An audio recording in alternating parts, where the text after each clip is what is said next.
Si tu as des questions sur la fin de la partie 2 de la saison 2 de Arcane, eh bien tu es au bon endroit, on va déchiffrer tout ça. Du coup l'épisode 4 commence par un petit saut dans le temps qui bouleverse l'état des choses de façon massive, car les ruelles miteuses de Zaun sont envahies par les hommes de main de Piltover, qui imposent la loi martiale sur la ville, et envoient tout individu dangereux dans les prisons. Les Zauniens perdent espoir en leur avenir, et s'accrochent à la croyance qu'un symbole arrivera pour les sauver, ce symbole étant Jinx. Mais cette dernière est devenue silencieuse après sa rencontre avec Vi dans l'épisode précédent. Elle s'est mise à vivre recluse, dans les entrailles de Zaun, avec sa nouvelle amie Isha. Mais cette dernière est enlevée par les forces de Piltover, lors d'un rassemblement Zaunite, où Jinx est censé se montrer et inspirer son peuple. Et du coup Jinx va faire équipe avec Sevika pour libérer Isha des griffes de ses ravisseurs. Les deux criminels zauniens s'introduisent dans la prison, et aident plusieurs innocents à sortir de leurs cellules.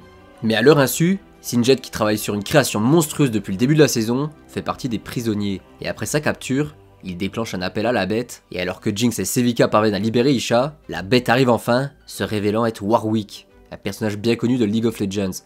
Jinx l'engage dans un combat épique, permettant à Isha et Sevika de s'échapper rapidement, et le combat ne dure pas longtemps, avant que Warwick n'accoste une Jinx fatiguée, qui réalise avec stupeur que la bête est en fait Vander.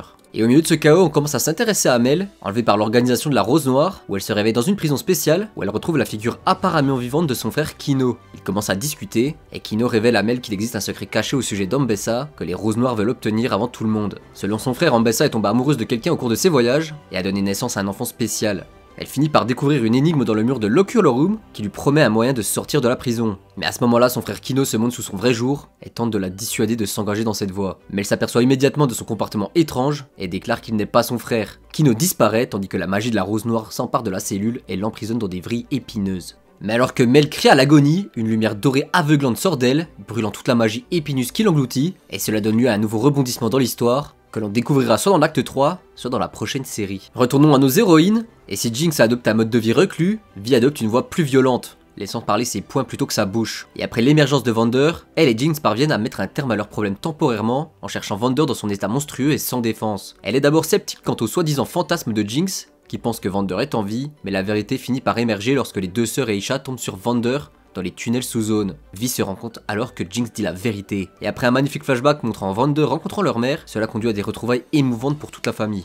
Et après avoir fait équipe ensemble, Vi et Jinx cherchent l'aide de Victor, le nouveau héros des machines, qui a provoqué un effet d'entraînement à Zaun en guérissant des maladies impossibles. Les deux sœurs espèrent que Victor pourra sauver Vander, et le héros relève le défi en voyant qu'un autre type de personnalité se cache sous le côté chaotique et bestial de Vander. Cependant, les problèmes de Victor sont aggravés par le fait que ses nouveaux pouvoirs ex-corps diminuent à chaque utilisation, ce qui le rend moins efficace en tant que guérisseur. Pourtant, il persiste à aider Vander, voyant un réel avantage et un but dans sa tâche, d'autant plus que cela l'aide à rester connecté avec Skye, son assistant décédé, qui prend une forme éthérée autour de lui. Finalement, le rétablissement est facilité par la proximité de Vander avec ses deux filles, qui lui permettent de rester ancré dans ses émotions humaines, mais les choses se compliquent lorsque les forces d'Ambessa et de Caitlyn encerclent le refuge de Victor, menaçant d'y pénétrer et de tout mettre en pièces afin de s'emparer de Vander. Un autre problème apparaît avec le retour de Jace, qui émerge enfin du voile qui l'a fait disparaître. Il revient enfin à la réalité, mais une étrange entité lui dicte sa ligne de conduite. Il se concentre particulièrement sur la destruction du travail de Victor et sur le déchiquetage de tout élément de magie arcanique. À la toute fin de l'acte 2, Jace désorienté entre dans le campement et est conduit à Victor.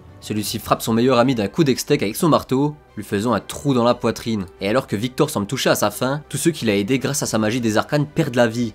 Ils meurent tous tandis que les forces d'Ambessa entrent dans le camp et attaquent Jinx, Vi, Isha et Vander. Ce dernier prend une forme encore plus effrayante après avoir éliminé Rictus, le bras droit d'Ambessa, et heureusement Caitlyn rejoint le groupe principal et les aide à combattre les forces noxiennes. Mais cela ne suffit pas, finalement Isha décide de se sacrifier en tirant une explosion extec concentrée sur Vander et elle-même, laissant leur destin en suspens. Et là on arrive aux questions que tu te poses, est-ce que Isha et Vander sont-ils bien morts? Eh bien la réponse est sûrement oui. Car tout ce qui a précédé cette scène semblait préparer la mort d'Isha, qui s'est sacrifiée pour sauver Jinx. La bande-annonce de la saison 2 d'Arcane donne un autre indice sur la mort d'Isha, car dans une scène, Jinx est montrée pendant un sweat à capuche et de la peinture de guerre violette, ce qui est très similaire à ce qu'Isha portait parfois dans la série, et pourrait être considéré comme un hommage de Jinx à la mémoire d'Isha. L'autre question que tu te poses, c'est qu'est-ce qui a bien pu arriver à Jace? Eh bien en fait le truc, c'est qu'il nous manque une partie de l'histoire. On connaît en fait le début à la fin, mais on sait pas ce qui s'est passé depuis sa disparition. Son apparence physique a énormément changé, que ce soit sa jambe gauche, ou le cristaux qui est enfoncé dans son bras, et s'il a disparu avec Heimerdinger et Echo, les deux autres n'ont pas réapparu, et on ne sait pas ce qu'il a bien pu leur faire. En tout cas, tout ça sera au centre de Arcane partie 3, centré sur Jace et sa disparition, ainsi que sa connexion avec l'Hextech. Et en tout cas, perso, je pense qu'il est contrôlé par une force mystérieuse. N'hésite pas à mettre tes théories dans les commentaires, et n'oublie pas de t'abonner.